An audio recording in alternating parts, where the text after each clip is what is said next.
New Order, and Here to Stay on XFM 104.9. Well, we're here to stay, aren't we, Steve? True enough. Well, for another 4 weeks anyway, then we're off. Then 4 more shows. They'll have to order a new DJ. Alright? That was genius. Hey? Oh, wow, it's as simple as that. I'm Ricky Gervais, Steve Mitchell, and Carl Pilkington. Oh, man. Did anyone, read the, Guardian yesterday? It was Steve's big we were interviewed together. I've never been interviewed before in the paper. I've certainly never had my photo in a national We were very paper excited. We loved the interview. It was talking about our top 10 albums between us. We loved it. We talked really fast, like school kids. We were excited. It was a great interview, and all the way through, it was Ricky Gervais with his writing partner, Steve Mitchell. Stephen Mitchell. It's not even like Merchant. He phoned me up the night before and he was gutted, and I know it's awful. And it was big letters and just all the way through, and the caption, and it's just like, oh, God. But it's embarrassing. Do you know what I mean? It's embarrassing because it's like I was trying to get in the paper. I couldn't believe my luck. And then that just draws attention to the fact that I'm not a celebrity and consequently they can't even remember my name. But the worst thing was that, one of my favourite albums of all time, I said in there, was, Blood on the Tracks by Bob Dylan. And I said, because, you know, I think one of the most beautiful songs ever is If You See Her, Say Hello. And of course these people were sort of transcribing it from, you know, a dictaphone. It came out, my favourite song of all time was If You See a Sailor. If you see a sailor. Oh, hello. Fruity. Oh, Bob Drillboyd's, up on the trab with, where's the sailor gone to? With Ricky Gervais and Stephen Mitchellings. Oh. But I don't know, they must have thought my name was Mitchell all along. They obviously never knew. The evidence is there. But I don't know why, it was like they reported in the paper that we'd been nominated for a Sony, and it said, Ricky Gervais, who hosts the breakfast show on XFM, and it's that sort of, it's just guessing. It's like, presumably someone's gone, does he host the breakfast show? Someone's gone, yeah. And that's their research done. Yeah. But there was a thing about, The Office set in Swindon. That's someone going, just write an article about The Office. Where's it set? Swindon, I think. Is it? Yeah. Okay, that'll do. Yeah. Yeah. Even we research the show now and again, don't we? Yeah. Even we look things up. Well, actually, people phone in. Usually that fella. What's that fella's name that calls in who's not got the website? He's got a funny name. Oh. Gilbo or something. James. Phone in if you remember what his name is. Yeah. James at Lose Control. Yeah, what's his surname though? Oh, for goodness sake, this is just gonna be interesting to him. Yeah. And his friends. Oh, yeah. Oh, yeah. You remember? We better play another record. Yes. I'll tell you what, if Johnny you like Mango. Mango, that's it, yeah. Now, if you like Elvis Costello's Alison, or maybe Rick, Freeze, My Brother Jake, one of my favourites. stay tuned. Badly Drawn Boy, Silent Sigh. Cracking tune, that. XFM 104.9. Maybe there'll be a few silent sighs around London on the 4th of May when, that's it, we're off the air for 3 months. Yeah. Wow, you're really getting into the DJ patter today. Yeah. Brilliant. Yeah, it was good. Yeah. It's only taken, what is it, 5 years? Yeah. Now you're finally as good as Foxy. Coming up. Yes. That anecdote that Carl didn't get to last week about Neil Armstrong. Oh, right. I can't wait. It's because he took 3 links telling us about the horse. Yes, of course. The horse. Think of that. Wow. I went out with Carl on Thursday night. Right. Right. It was one of the most enjoyable nights. We just, went out for about, 5 or 6 pints, a little crawl, and adventures happened around Carl. Yeah. And just me sitting talking to him was just incredible. I'm thinking that a competition would be win a pint with Carl. Yes. That would be a hell of a They just gift. have to go for a pint and they can ask him anything they want. Yeah. He's just great. We met my friend, didn't we? Tell him all about that. Oh, yeah. Yeah? What? Did you enjoy it as much as Ricky, Carl? Yeah, there was things I learned as well, like, which was good. Okay. You know his mate Robin, don't you? Yeah, yeah. You'll discuss that later. I'll tell you later about... He's got all his near-death experiences to come.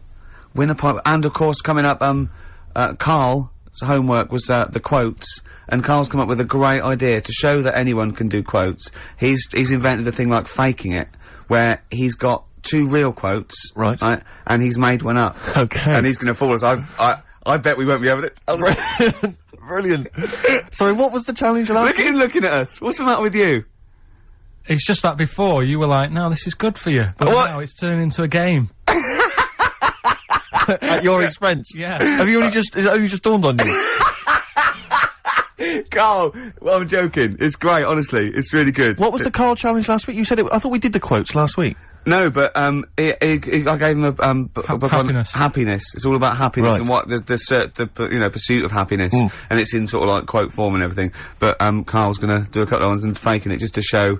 I mean, because he's been coming up with fables all week as well. Now he comes up with something, he goes, "That's a fable, isn't it?" And he tells me so he's getting good now. To it all. If you play another track, well, have you got something? You got something Oh, special? I have brought you? in I saw Elvis Costello and Jonathan Ross a couple of weeks ago, and he did just an acoustic version of Alison, and I forgot what an amazing song it is, and it's just, he's fantastic, he's the man. Listen to this guitar sound, it's so beautiful.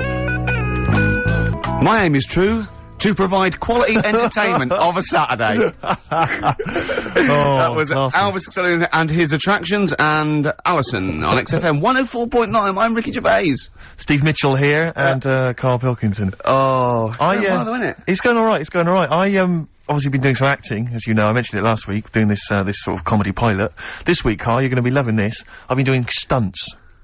I swear to God, I've been doing my own stunts with the guy that once made Christopher Reeve fly as Superman, right? And I was doing stunts. I had to do a thing where my character has to commit suicide. Don't think we didn't bring that up. Were you anywhere near that horse? No? Fine, let's carry on. And, my character has to commit suicide, and he has to sort of, leap off a building. So the first shot... that's something for comedy. Well, we were up on a roof, and obviously they had the crash mats and stuff, and I had to kind of leap off, and land on the mats and stuff. And obviously I was petrified the whole time because I was wearing my glasses. Petrified that they might get broken. So I was like not really doing it properly, and kind of leaping like what, you know, people who, when they can't dive into a swimming pool, and so they put that one foot out first to sort of break their fall. Was it you that told me that you could never get into fights? No, I can never get into fights or go in a mosh pit because of my glasses. I've missed out in life because I can't, because if I was in a fight and I say, come on then, you are, you know, and I was in a pub or something, they just have to whiff off the glasses, just knock them off, I'm done for. I got nothing. Really short-sighted, are you? Yeah, but anything's an advantage in a fight, isn't it? And the fact that they're just a blur is bound to hamper my otherwise brilliant, you know, ninja skills. So yeah, I've never got into a fight, never been in a fight at all, I've never, as I say, been in a mosh pit. On the wire. So this was making me sort of a bit worried, and anyway, so then I think, well fine, I've done my stunt, and I did it, and everyone clapped, they were pleased with it, and the guy who said I was very good. So then they drive us to the next location, right, I'm thinking I've done my stunts now. There's a crane, I think, what's going on here? Now they need to shoot me, like, I've already done the stunt where I've sort of leapt off the building, now they've got to actually see me falling, right? So I have to get strapped in with this huge belt, and they clip wires onto me, and they hoist me about 30-40 foot into the air, on this wire, and I have to, and then they drop me at great speed, and I have to scream and shout. You know, it was partly acting. And, glasses on? Glasses, by this time I'd managed to get some wire fixed to my glasses so they wouldn't come off my head. I assured them. They were stunt glasses. They were doing their own stunts. Exactly. Yeah, okay. So they hoist me into there on this thing. They do a couple of sort of demo versions, you know, and just gradually ease me up higher and higher so I kind of become acclimatized to it. And, they get me about 30 feet up, and they got these huge crash mats, like those great big ones you always see because stunt people have. And they set up the camera and stuff down below, and while I'm up in the air dangling there, they remove those crash mats, and they replace them with those really thin ones that you always see, like, teenage gymnasts using on Blue Peter. Do you know what I mean? The really thin ones they used to have at school, right? And I'm looking down at this, and I'm thinking, now, they may as well have shouted up, if you fall, you're done for, but we might be able to protect the equipment. Do you know what I mean? It was so rubbish. But you weren't gonna land on the floor, presumably? Well, the idea was that the wire would stop that. Oh, I see, but there was no that was their safety. That was the safety net. Why did they not leave the real ones in? Because they had to, I don't know, for the shot and stuff, they had to be able to do it. But anyway, what was particularly joyful is one of the other actors pointed this out, right? This is the, this is the health and safety statement from the stunt guys, right? And they obviously have to write up this health and safety statement about how they do it. And it says, we confirm that we have proper safety policies, procedures to comply with the Health and Safety Act 1974, and that we will not do anything which compromises the health, safety and welfare of your production crew, actors or members of the public. If the above situation changes, we'll advise you immediately. I mean, if they think that maybe they do want to hurt members of the public, look at that fat one over there, just try and hit her and bring him down. Don't worry about that one. Don't worry. She can take it. She can take it. But, so that reassured me, obviously, and, now my whole body's racked with pain. Limbs, arms, head, neck. Unbelievable. Well, is the shot worth having? I mean, probably not. You'll wish you Do you know what the cameraman whispered to me? The cameraman whispered to me, he'll probably never use it. Yeah, Steve, you'll wish you hadn't told that wimpy tale when you hear just three random tales of near-death experiences that Carl told me. Right. Coming up. I mean, Honestly. Really? At least you had stunt people and crash mats. Yeah, And you got paid. Yeah. The things that he got up to, just through stupidity, Well. will put you what? What one of them wasn't through stupidity? Cakes. I'm already excited. The cake one? Yeah. Which one's that? Sorry, you had a near-death experience involving a Hold cake. on, I've got 3. I've got the paper round, the nicking slate, and the Mr. Freeze. What's the cake one? Yeah, I suppose. The cream cake. Oh! Yeah. Right, Play now a you're record. talking in riddles. Play Can a you have these record. next? Yeah, play a record. Cooper Temple Claws. Who needs enemies? Good question, lads. Nobody. This is XFM 104.9. I'm Ricky Gervais. Oh, they should print a little book of those. They're great. Oh, how you can relate any song or artist to anything else. Easy. Joyful. Easy. Well, yeah, so, me and Carl went out, for a beer, and it was great, wasn't it? Yeah, enjoy We started off, and you met my mate, Robin, didn't you? Yeah. And, some of the stories. Do you want to tell Steve some things about Robin that you Robin. learned? Do you know him well? Yes. Well, do you know about his worm problem as a kid? Go on. Right. What I can remember is he had worms as a kid. Not sure how you get him. He never answered me. He was getting a bit touchy about it. Right. This is like the second time I met him. I think he was a bit annoyed that Ricky told me about his problem. What Yes. now straight away, you not being there, instinctively, what do you think went on with this story about worms? My suspicion is rather like when you told a group of people that Robin had once suckled milk from a cow's udder. Yeah. He told me that. Yeah, did he mention that as well? Yeah. Yeah. My suspicion is that, like the cow story, the worm story is not true. But And Robin- why would he get so sort of uppity about it? Well, Because it's not true. imagine if that wasn't the first time he'd done it. Imagine if he did that every single time he was with somebody for the first time and Robin was, just met them. He will tell that story to anyone. But they do say there's no smoke without fire. Oh, Robin!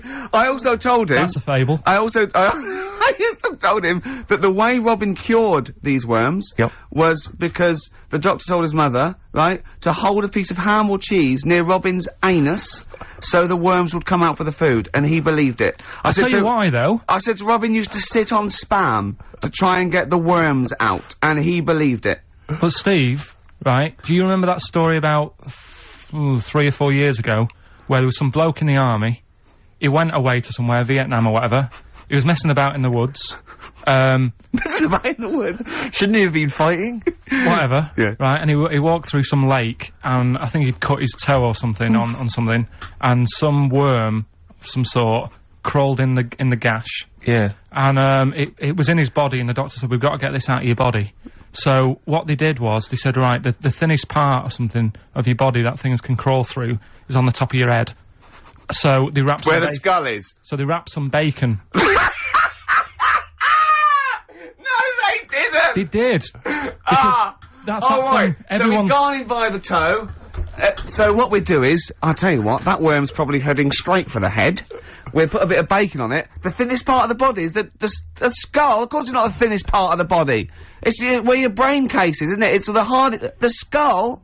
There was a reason for it, and it was like they stuck some bacon on his head. And As ever, the vital piece of information, i.e. the reason, Carl seems to have forgotten. because the worm was in his body, and they said everyone likes to smell of bacon. Including even worms. a worm. Again. Even a Vietnamese lake worm. They Oh, they love Remember bacon. last week when I said about the little fella with the bone with no brain, and you were proved wrong? No. Please. No. We were saying it wasn't a little fella. We were saying it was a stillborn child. It wasn't a little You're fella. changing it now. You weren't having any of it last Right, week. hang on a minute. I'm getting confused. There was a Vietnamese snake that went inside of a No, soldier. worm. A little, like, maggot or some sort that you have to get out of your body because it causes problems. Yes, and so in order to get it out of the He runs body, amok. they strapped bacon to his head. Yeah. That is great. This doctor. And did that work? I think so. They had a picture of him smiling. Oh, God, what, the worm or the bloke? The bloke. Oh, dear. Honestly, I hope someone knows the story. And I Right. can it was about 3 years ago, I reckon.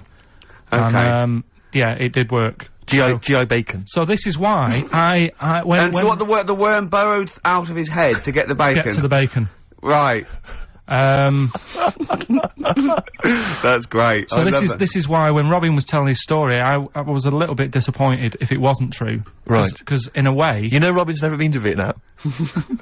No, but what do you really think that Robin, well, as Robin said at the time, Carl, why would I sit on ham, then tell Ricky Gervais?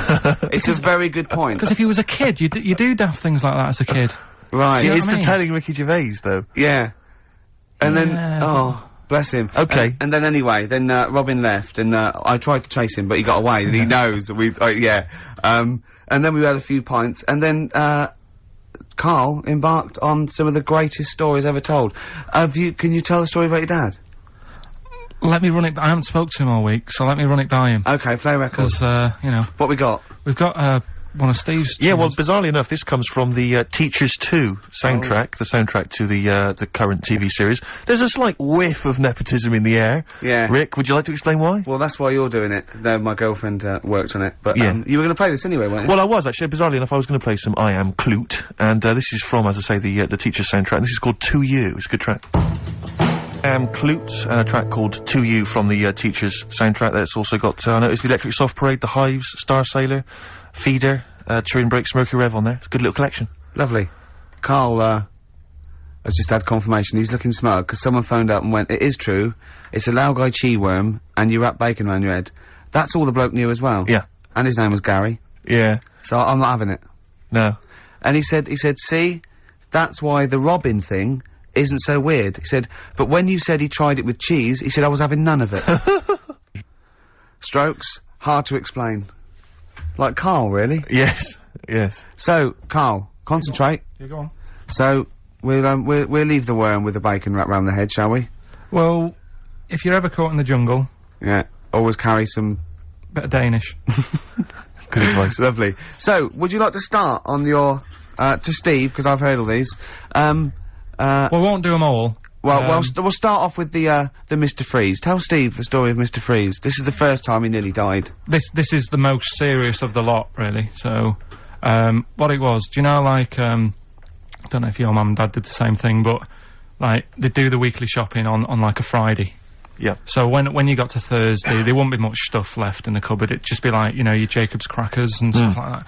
So when they'd been to the supermarket and they came back, I was like, you know, what's that saying? Like a pig in... You know, I loved it. It was like loads of food coming in, loads of biscuits. What is that saying? He nearly said pig in shit. Right. Is that the saying? Yeah. Right. So yeah, all this food comes in. Thank God he didn't.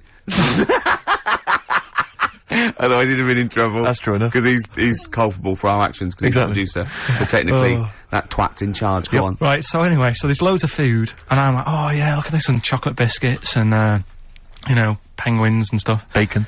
And bacon. Just in case, you never know. So anyway, my mum and dad's putting the food away.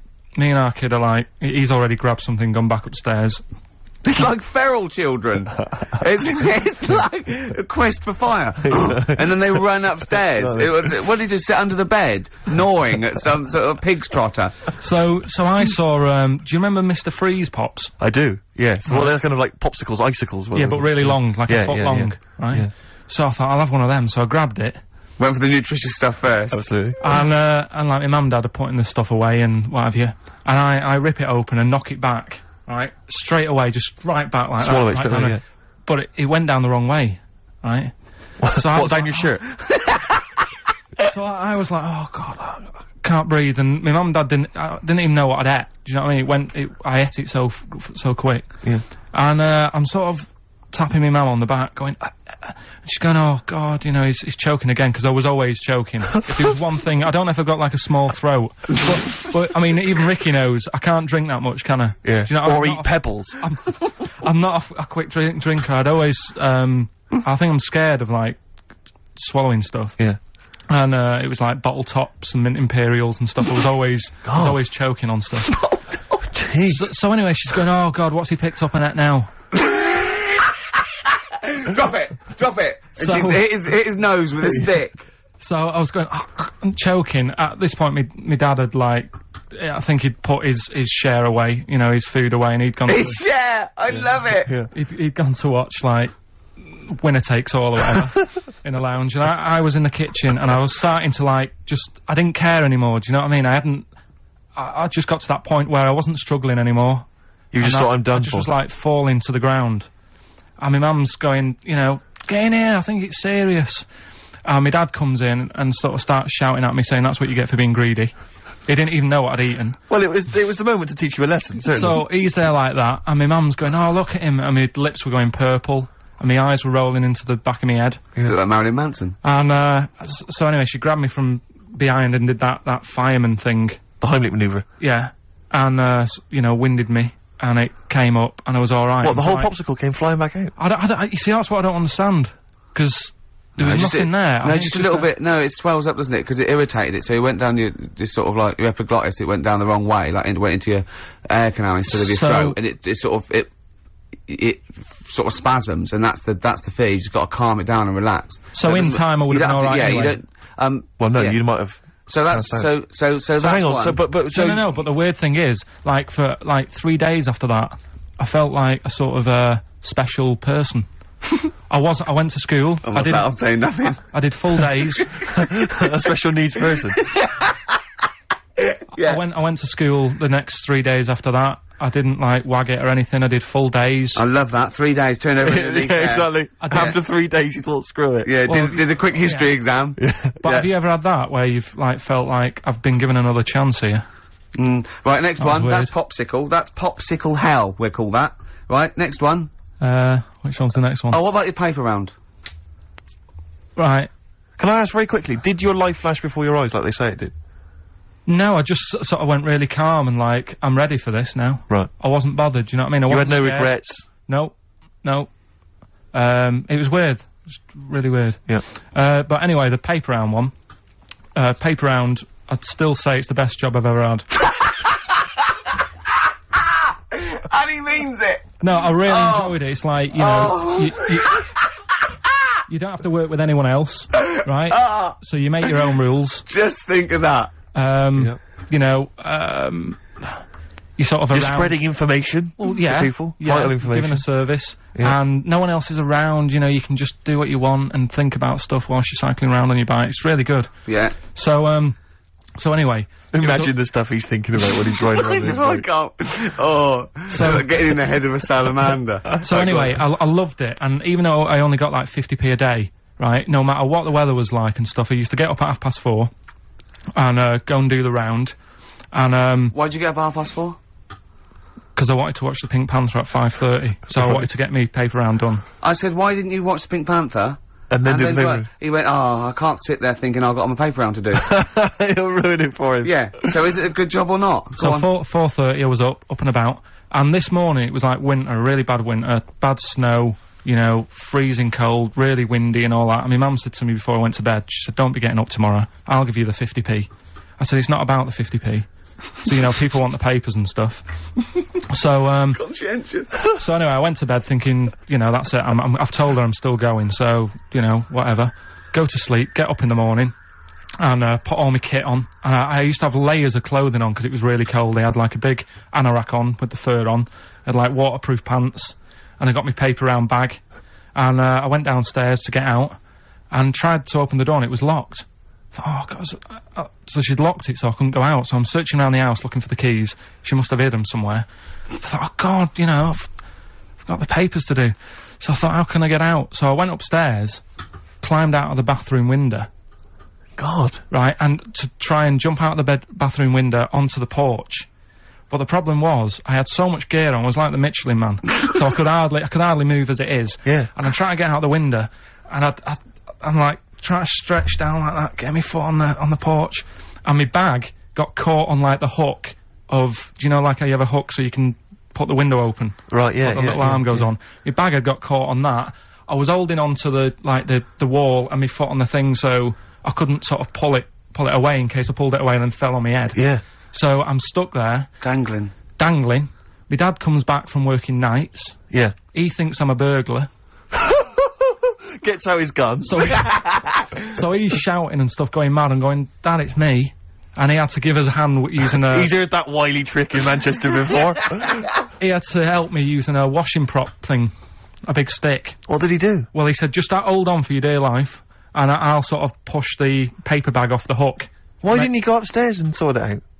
It was at that point where I was in the middle, there was nothing you could do, do you know what I mean? It's at that point where you've just got to make a decision. Yeah. And by the time you got upstairs, who knows what might have happened. Sure. Do you know what I mean? You've got to act there and then, no messing around. Yeah. So... And you could hear downstairs, now here he is, the Pink Panther. Yeah. Dad! Hurry up! Panther, ever so pink! Oh. So that was close to death, because I must have been about 30 foot in the air.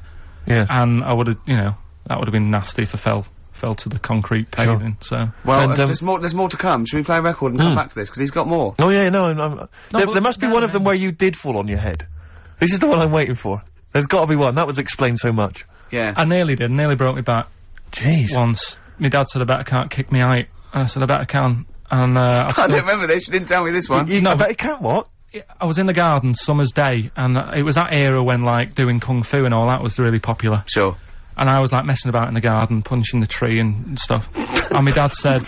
What a kid he must have been. My dad said, I bet you can't kick your height. Kick your height? What, you mean kick as high as yourself? Yeah, so I must have been, like, 5 foot or something then. And, I said, of course I can. So I bet you can't. But instead of doing it on the grass, I did it on, like, the concrete bit.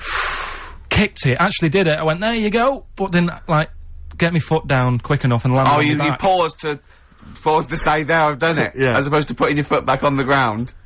And landed on my back, and I'd still get back trouble now. Do you? Because they say that, don't they? So, to cut a long story short, he gave me about 4 or 5 near-death experiences, and he went, and the whole point of this, he went, so that's why I think I'm gonna die of something horrible, like cancer.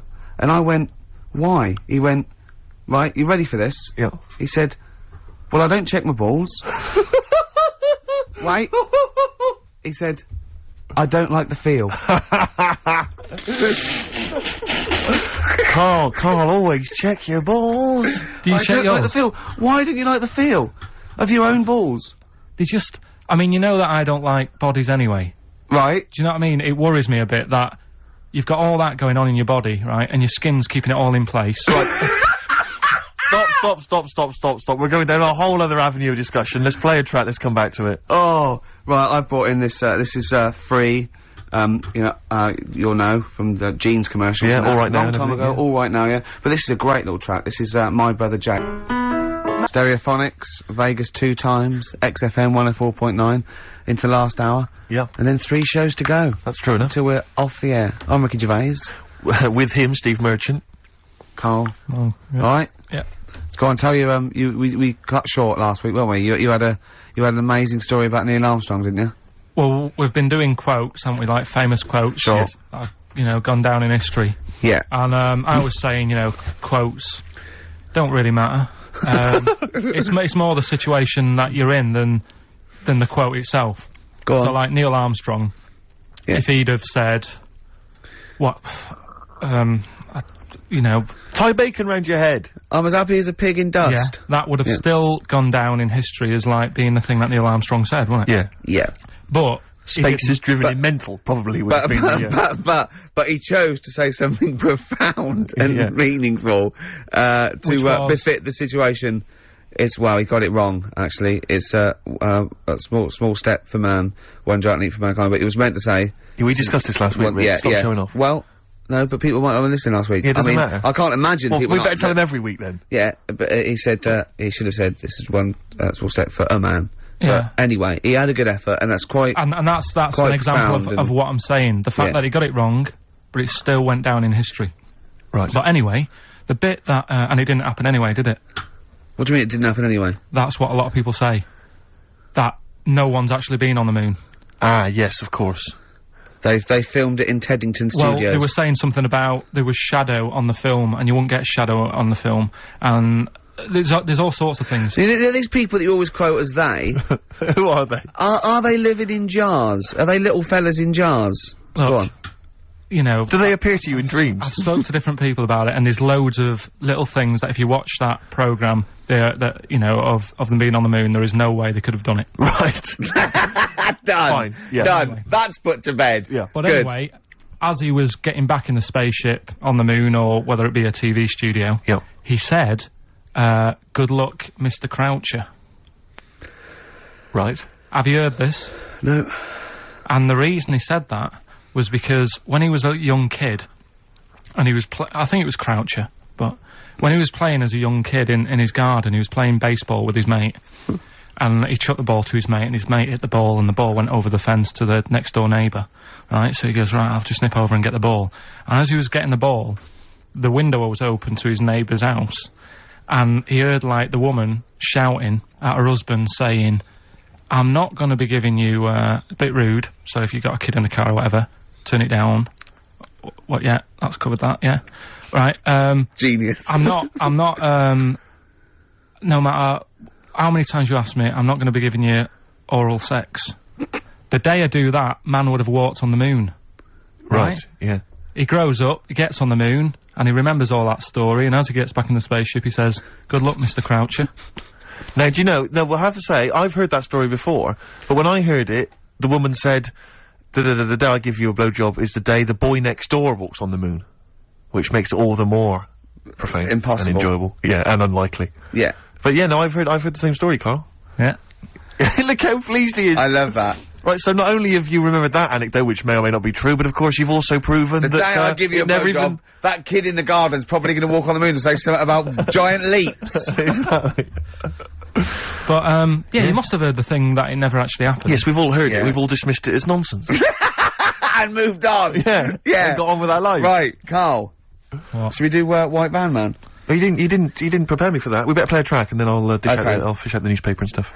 This is a good little, a little bootleg track here from, Meats and Poultry here. They've, mixed, A with, Outcast. Right. Of course, is great. Is it highly illegal? It is. So people shouldn't rush to their tape machines now and press play and Okay, so record. whatever you do, don't record this now if you're recording it. Hold on, don't say anything. Well, that bootleg's going under the name of, Nothing, Miss Jackson, I think, by, Meats and Poultry. So there you go. I do love these bootleg things, because they're so pointless, but they're so enjoyable. Yeah, it's great. It's fun to do. Yeah, exactly. Really good they're fun. great. But, not as much fun as White Van Carl. White Van Carl, absolutely. Do you want to explain the premise? Well, we take the Sun asked someone else and asked Carl. It's as simple as that. That's that. The Sun have just taken a normal person, we flipped it. We're gonna ask Carl the same questions about the week's news. Yeah, just basically your opinions, Carl, as ever. What do you make of, well, obviously the big news, David Beckham's broken foot? Is this a big concern for you? No, I mean, it's sad, you know, it's sadder for him more than anyone, because, you know, to like, be in the World Cup is, like, the main thing for him, innit? Yeah.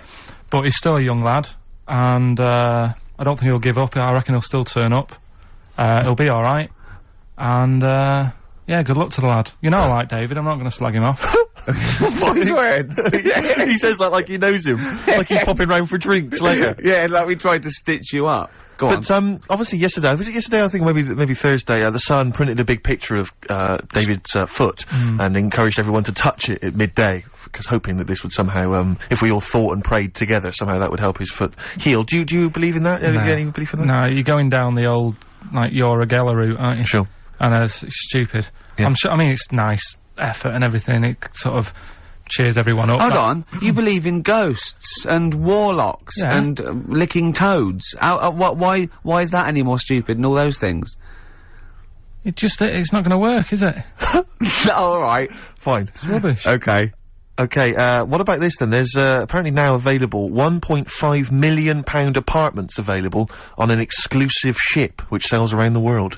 Yeah, it's like, What do you make of that? it's a huge thing, and you live on it, and it's, I mean, in theory. How big is it? It's mental. Do you know it's when- like Huge a luxury town liner. centre. Do you know how, Because- like, people said that the Titanic was the biggest ship? Was that only then? They've got Yes. bigger ones now, haven't they? Yeah. A lot bigger. Oil tankers are much bigger, and, yeah. No, but actual Liners are big. Yeah, it was the biggest then, yeah. Because my mum told me that there was one that was that big that it had, like, rough areas on it.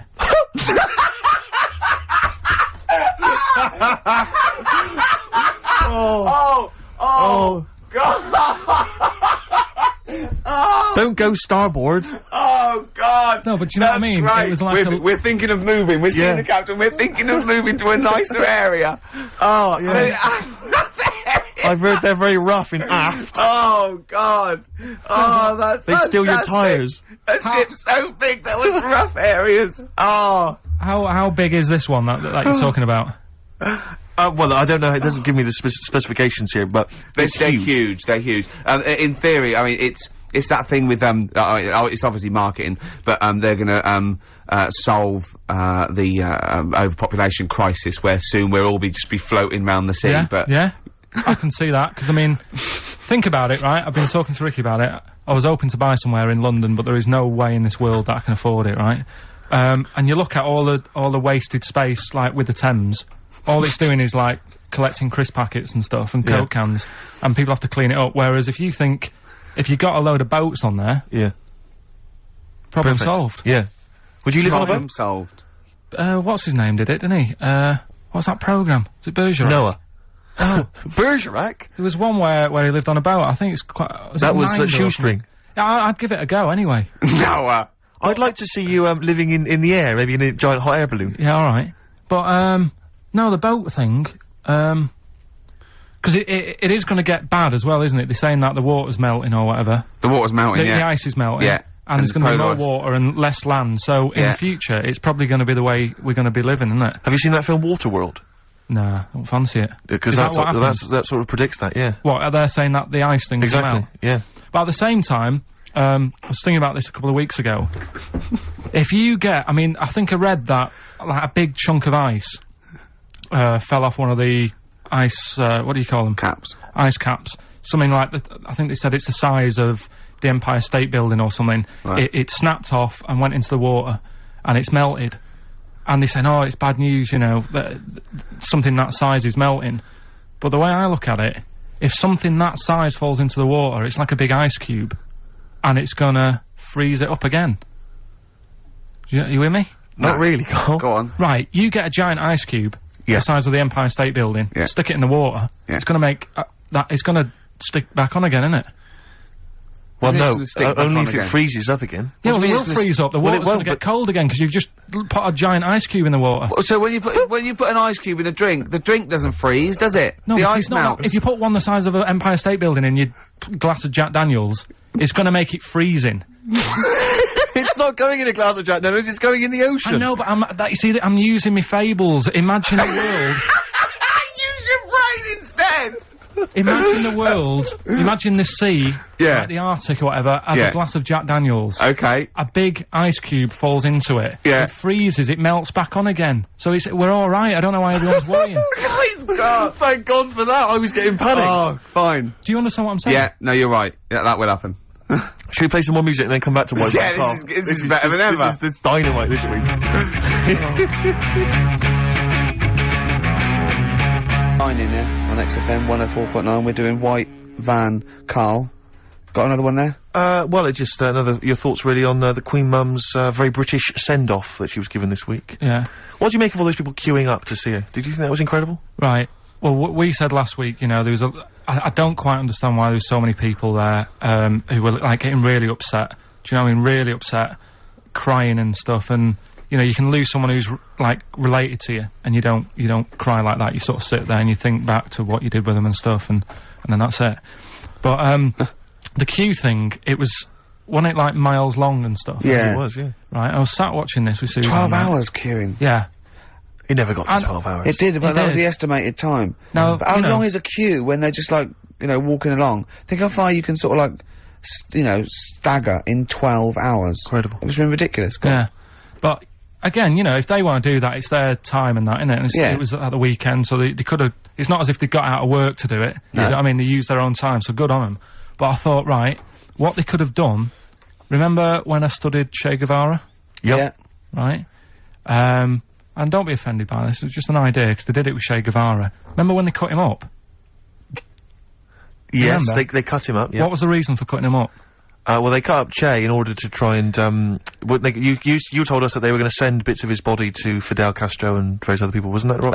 As a warning, wasn't it, though, to all the people, like, one to... Yeah, my understanding was that they cut him up in order to, so they could bury him in different places, so that there'd be no shrine, there'd be, not one place that you could go to in order to sort of make it into a monitor. A little bit like that. I've, like, I can vaguely see where this is going. 6 queues, and it's like, number 1, you can, you know, go and pay respect to her head, or whatever. Oh, God.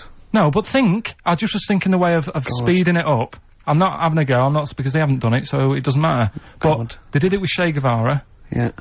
Everybody would have felt like they've got close to her.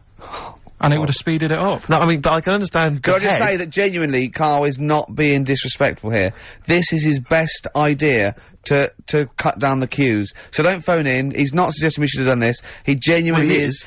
Well, but I mean, he's not doing it to be nasty or wacky or you know.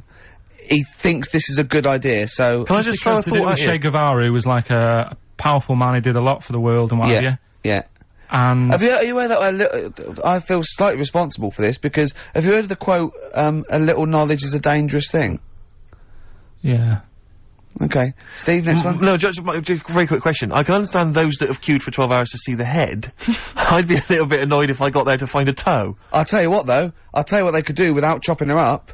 They could put about 9 queues, each could see each hip she had. That's true enough. Because she's had about 9 of them, so it'd just be, if you want to see the whole body, it's a 12-hour queue. If you just want to see a couple of the hips. Here's another suggestion for you, I've just thought, right? What? Instead of everyone queuing to see her, why not put her on a trolley and wheel her past everyone else? Running. So yeah, you could have some students on Rag Week that can combine it. Like when they're always pushing a bed. You know, they could just run it along the queue. No, that'd be fantastic. That'd be disrespectful. Right, as opposed to the chopping up. So. Sure. Right. But just an idea. Just I apologise now if anyone's offended. Anyone offended, I'm sorry, but... Okay, finally, this is more frothy. Liz Hurley lying low, apparently, at Elton John's house to try and avoid the press now that she's had a child. That's a good place to go to avoid the press. Exactly. Yeah, yeah, Elton John's house. Everyone seems to be friends with Elton John, don't they? Every celebrity's friends with... Why did he pop into Elton John's house? What is he running some sort of... Well, it was like when Robbie Williams was a drunkard and a drug addict, he went to Elton John's. Yeah, and who's the other fella that went there as well? What's someone to, you know, to recuperate and, shoulder to cry on? Is he giving out false passports? But I don't know if people have seen his history. He's not the man of, you know, I mean, I know he's cleaned himself up now, but, you know, maybe that's it. Maybe he's got this kind of insight into how to deal with celebrity. Yeah. What do you think? I think it's just genuine mates with him. I think he's just like a friendly bloke. I think she's been doing too much lying low in the first place. That's part of the problem, isn't it? High five, Carl. That was a genuine joke from Carl there. And he's so proud of himself. Look at his little face. Too much lying low. Oh, that was my van. I agree with you. Why can't she just go around to her mum and dad's or something rather than Elton John where everyone's looking? Yeah. Yeah. Yeah. That's the point, isn't it? Yeah. So that was good, yeah. Very good, yeah. Right, what music we got? We got, bit of Flaming Lips. Flaming Lips, excellent. There's the classic Race for the Prize. Should have been a big hit, never was, sadly. The Flaming Lips and Race for the Prize. Just playing that, Rick, for everyone who emails us saying. We get a lot of emails every week, but we obviously don't really respond to them because we're very lazy people, but we obviously appreciate it. And I play that particularly for Claire, who's emailed in saying her friend Sarah Prosser would like some Beatles. We're not going to play the Beatles this week, but Sarah apparently loves us more than words can express. More than Carl could express. Absolutely. I'm gonna stop you there, Steve, if you want an advert. Spread your love on XFM 104.9. I'm Ricky Gervais with me, Steve Mitchell. And now it's Carl's bit. It's the re-education of Carl. He's like Liza Doolittle. And now he's coming or Lawnmower Man, if you've seen that film. More like Lawnmower Man, if you've seen the film. You'll know what I mean. And his homework was to just study quotes, really, on happiness and stuff and general well-being. He's not a big happiness, quote fan, are you, Carl? Not really. So what have you done? You've come up with something, haven't you? Right, yeah, I told you, right? Because a lot of these are just things you say every day. They're nothing special. So what I'm doing... Well, you say them every day. Well, the sort of things you come out with and you don't even think about it, do you know what I mean? Yeah. They're on the TV all the time. People on the radio are saying these sort of little quotes. Sure. And, what I've done is, remember that programme on Channel 4, Faking It? Yeah. Where they got some, like, posh kid to be on a door and all that. What I've done, I've, Imagine if that was the pitch for the show.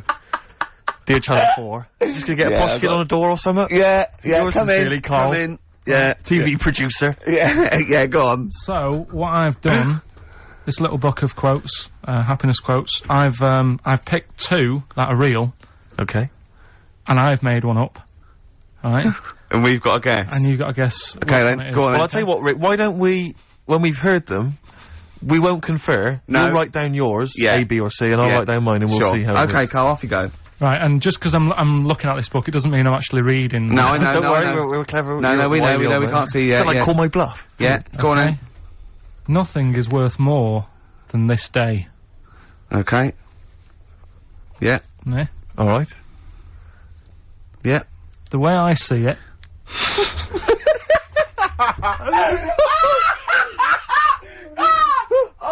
Oh God, my head's gonna burst. No, hang on. My head's gonna burst. No, hang no, on. this might not be Carl's. It might not be. How do you know I haven't tweaked them a little bit? Yeah, good Okay, point. fair Good enough. point. No, good point. The way I see it, if you want the rainbow, you got to put up with the rain.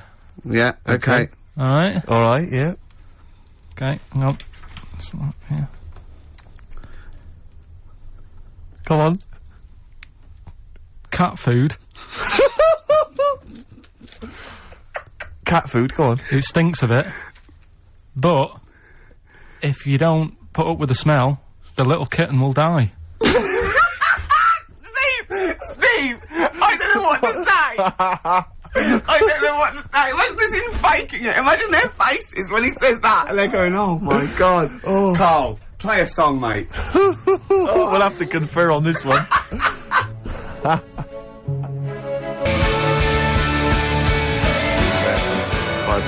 Well, that's just amazing, Carl. Just read them again. Two were real, one was fake.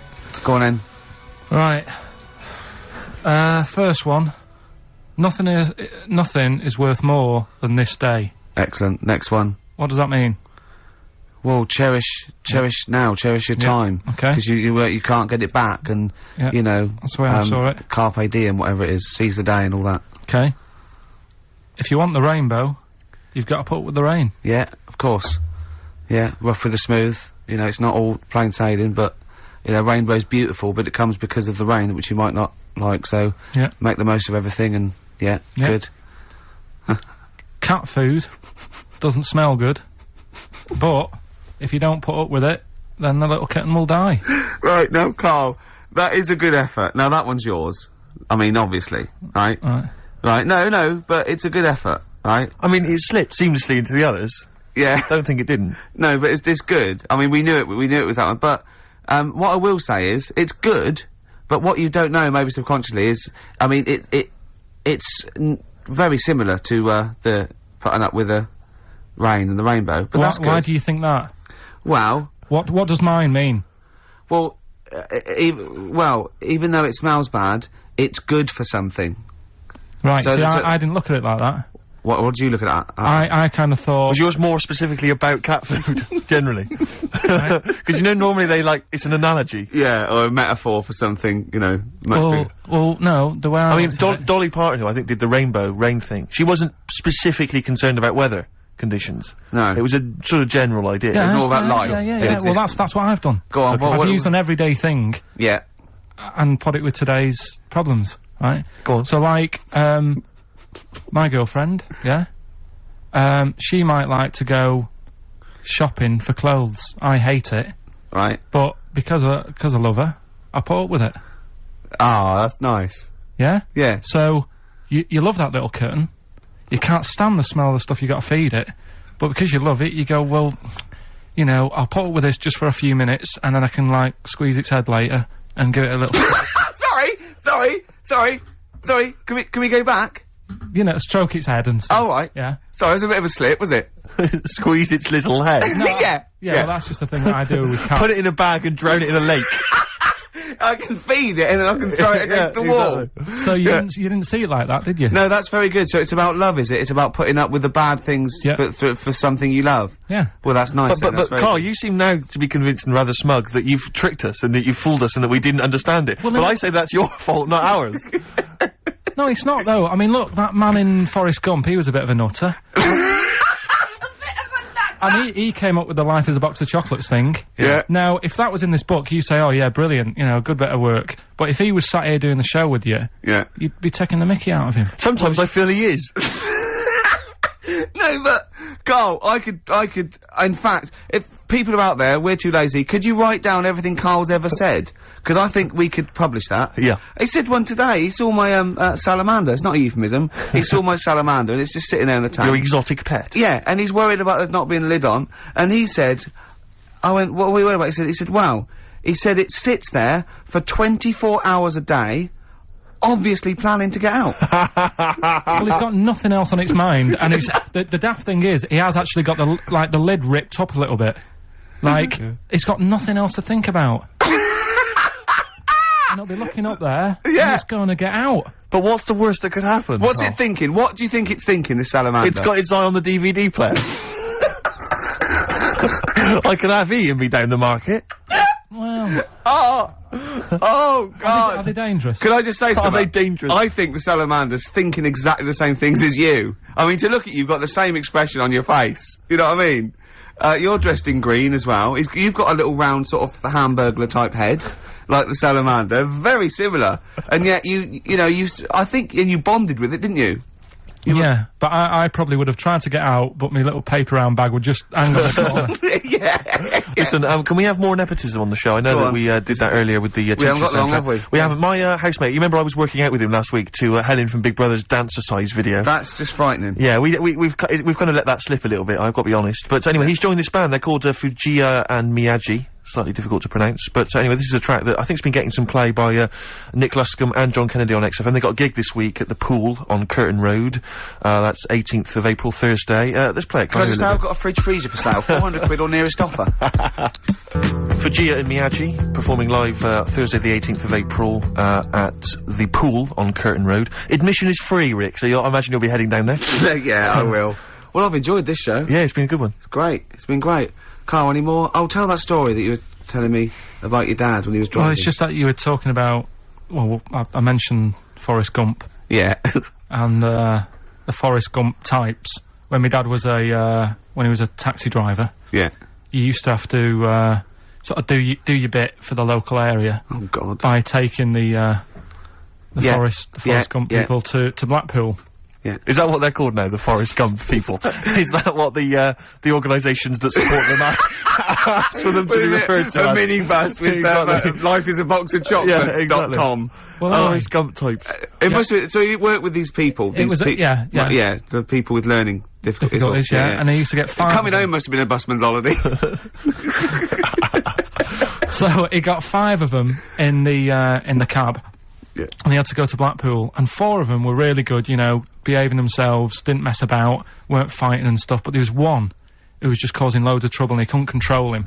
Oh, and what you've got to be able to do with people like that, you don't want them to get stressed out because it's not good for them. It stresses them out, and you could end up with a bit. Thanks, Dr. Carl. You could end up with a bit of a riot on your hands. So he thought, I'll nip this one in the bud right now, and he pulled up just on the outskirts of Blackpool, and he took the one out that was causing problems and put it in a wheelie bin. Oh, no. Oh, I'm sorry. I apologise. He did what? Oh, He did it for the good of the others. He put it in a wheelie bin. He was having a good time. He thought it was one of the rides. Can you stop saying it? Him. Yeah. He was having a good time, and once he calmed down, my dad went back and picked him up, and he was fine. He had a good time. What, he left him in there the whole time the others were in Blackpool? No, he left him there, not the whole day, probably about an hour and a half. In a wheelie bin? In a wheelie bin. Why couldn't he get out? Because, like, his arms were trapped on the thing. Some of those one... What, he tied him up? No, do you know, like, because he was a big fella, and, like, he managed to get him in so his arms were down the side like that, so he was a bit trapped. Wasn't he screaming and crying and stuff? He was making a bit of noise, but do you know what I mean? What, you feel served him right? Well, but anyway, I didn't really want to talk about it. He just brought it up because of Forrest Gump. Did his, family know about this? Is this the first time they'd have heard about this? He didn't get asked to do it again. Because he had another problem similar to it where he had a little minibus, and it was his job to take a load of old women to the bingo hall, and it was miles away. And he took him there. There was no problem. About 10 old women in a minibus. One of them was causing trouble, so he pulled over it. No, right, so he took him there, everything's fine, he dropped him off, they had a lovely night, right, they had a lovely night, won a bit of cash, coming back, it's a bit of a late night, and they all started moaning at him, going, I want to be dropped off here, take me there, I want to be dropped off first, I've got to get up early, blah blah, you know, my husband's expecting me, I'm already late, take me here first, take me there, and he just pulled up, in the middle of nowhere, said, get out. And he made them get out, and they all called for taxis. They charged that company who was meant to be taking him home in the minibus, and he got the sack. But a similar sort of story. You can't be dealing with it when people don't sort of just calm down and, like, solve the situation. Yeah. They're just all like, I want to be dropped off first, take me here first, take me... Yeah, so he acts like a madman. Good. Oh, that's Alright, great. we've got to crack on, haven't we, really? We got Says so much. Yeah. Yes, Nick Drake, a song for the ladies this week from the album Brighter Later, At the Time of a City Clock. That's Goodbye. it. Yeah, Goodbye. see you next time. Bye.